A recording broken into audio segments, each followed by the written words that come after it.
Hello everyone, माझं नाव आहे मंजुषा. मी मॅथ्सचे online classes करते.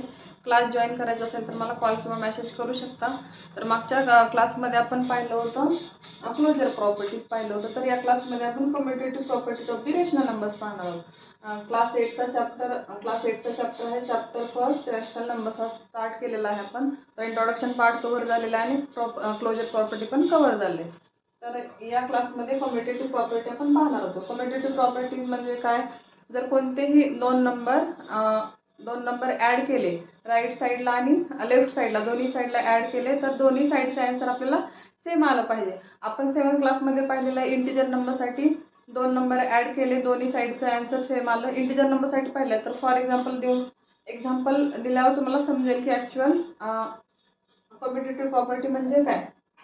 तर फर्स्ट आपण इंटिजर नंबरसाठी घेऊयात. म्हणजेच आपण पाहिलं होतं 7th क्लासमध्ये a plus B equal to, हे दोन्ही नंबर जर चेंज केले बी प्लस ए, तर हे दोन्ही साईडचं जे आन्सर आहे तर आपलं सेम आलं पाहिजे. म्हणजेच लेफ्ट साईड आणि राईट साईडचं आन्सर सेम आलं पाहिजे. तर R H S L H S equal to R H S. ठीक आहे. तर इंटिजर नंबर्स घेऊन बघूयात आपण. 2 प्लस 3 इक्वल टू, त्यांना इंटरचेंज करायचं म्हणजे त्यांचे पोझिशन चेंज करायची. 3 प्लस 2, तर याचा आन्सर येतं 5 आणि इकडचं पण आन्सर येतं 5. सेम तसंच आपण बघणार आहोत commutative property for the rational number. तर फॉर्म्युला हाच राहील, फक्त आपलं रॅशनल नंबर तिथं आपण घेणार आहोत. तर ॲक्च्युअल काय होतं बघूया.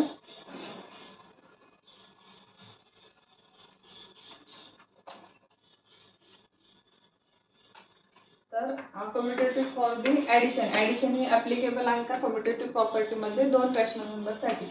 तर फॉर एक्झाम्पल आपण असं घेणार आहोत A upon B plus C upon D, एक पेयर असणार आहे ही एक, equal to E upon F. Sorry, एवढं डिफिकल्ट घेण्यापेक्षा आपण इझी वेनं स्टार्ट करूयात. फॉर्म्युला सेमच राहणार आहे. एक दोन रॅशनल नंबर घेऊयात. 1/2 प्लस 1/4 घेऊया.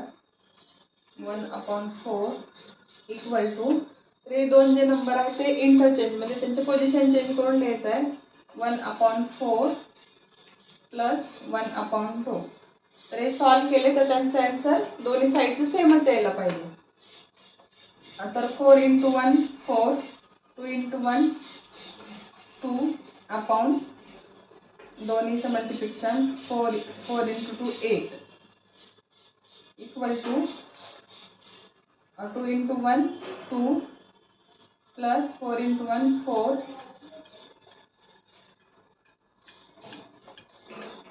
आणि 4 × 2 8. तर दोन्ही साईडचं आन्सर आपलं सेम येणार आहे. 6/8 इक्वल टू 6/8. तर ॲडिशनमध्ये जी कम्युटेटिव्ह प्रॉपर्टी आहे इथं यस दिलेला आहे, म्हणजे इथं ॲप्लिकेबल होणार आहे. आपली कम्युटेटिव्ह प्रॉपर्टी ॲडिशनसाठी दोन रॅशनल नंबरच्या ॲडिशनसाठी ही ॲप्लिकेबल आहे. म्हणजे in case of addition commutative properties applicable for the two rational numbers. तसंच आपण सबट्रॅक्शनमध्ये दिलेलं आहे. तुमच्या NCERTचं बुक बघितलं तर त्याच्यामध्ये नो दिलेलं आहे. तर नो आपल्याला पाहिजे आन्सर. तर ते सिम्प्लिफाय केल्यावर त्याचं आन्सर आपल्याला नोच आलं पाहिजे. बघूयात आपण सिम्प्लिफाय करून. दोन रॅशनल सेमच एक्झाम्पल घेऊयात. दोन रॅशनल नंबर जर दिलेले असतील तुम्हाला 1/2 मायनस 1/4 इक्वल टू, तर हे दोन्हीचे साईड दोन्हीची जी पोझिशन आहे ती चेंज झाली पाहिजे. इंटरचेंज करून बघूया. 1/4 मायनस 1/2. तर येणारं जे आन्सर आहे ते दोन्ही साईडचं सेम असलं पाहिजे. म्हणजेच 1 × 4 4 minus 2 × 1 1/8 equal to 1 × 2 2 minus 4 × 1 -4/8.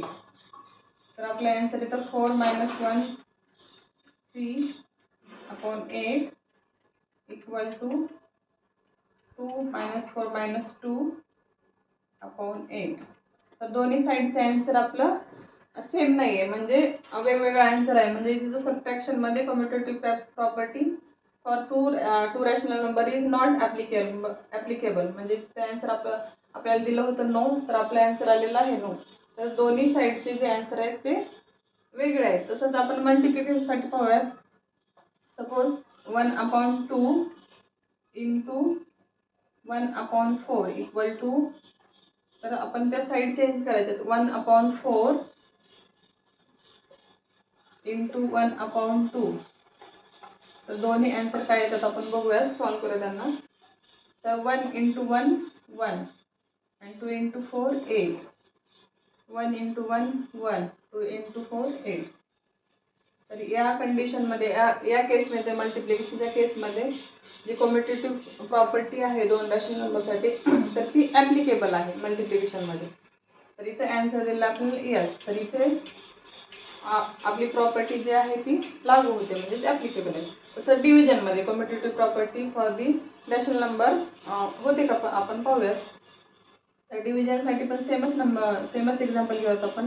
1/2 divided by 1/4. तर त्यांची पोझिशन आपल्याला चेंज करायची. 1/2 डिवायडेड 1/4 पोझिशन चेंज करायचे. 1/4 डिवायडेड 1/2. तर इथं आपण याला सॉल्व केल्यानंतर 1/4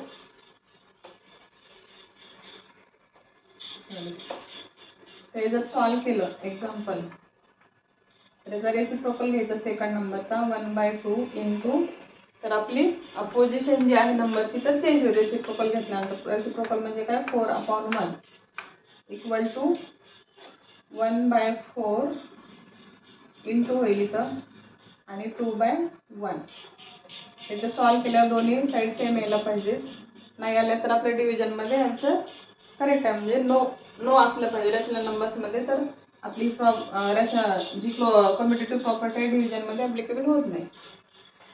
तर आन्सर काय येतं, 1 into 4 4, 2 into 1 2 equal to 1 into 2 and 4 into 4. तर काय येतं, 2 2 जा 4 and 2 जा 4. तर आपला आन्सर 2 इक्वल टू 2 into 1/2. तर आपले आन्सर दोन्ही आन्सर जे आहेत ते डिफरंट येतात, म्हणजे इथं जे डिव्हिजनमध्ये जे डिफरंट येतात, इकडच्या साईडला 2 आले आणि या साईडला 1/2 आले, म्हणजेच हे जे commutative property for the division is not applicable in the rational numbers. तर या पार्टमध्ये एवढंच आपण बघणार आहेत या सेशनमध्ये. तर त्याच्यामध्ये पाहिलं ॲडिशनमध्ये आहे yes, commutative property in addition is applicable. Commutative property in subtraction तर नो आन्सर आहे, म्हणजे नो आहे. आपण एक्झाम्पल घेऊन पाहिलेलं आहे. Commutative property in multiplication yes, तर सेम आन्सर आलेला आहे म्हणजे यस दिले. आणि commutative property in division for the rational numbers is no, answer आपला सेम येत नाही. तर या सेशनमध्ये इथपर्यंतच आपण शिकणार आहोत. पुढच्या सेशनमध्ये आपण पुढचा पार्ट पाहूया. जर व्हिडिओ तुम्हाला आवडत असतील तर लाईक कमेंट शेअर करायला विसरू नका आणि पुढचा क्लास जॉईन करायला पुढचा व्हिडिओ नक्की पहा. तर थँक्यू.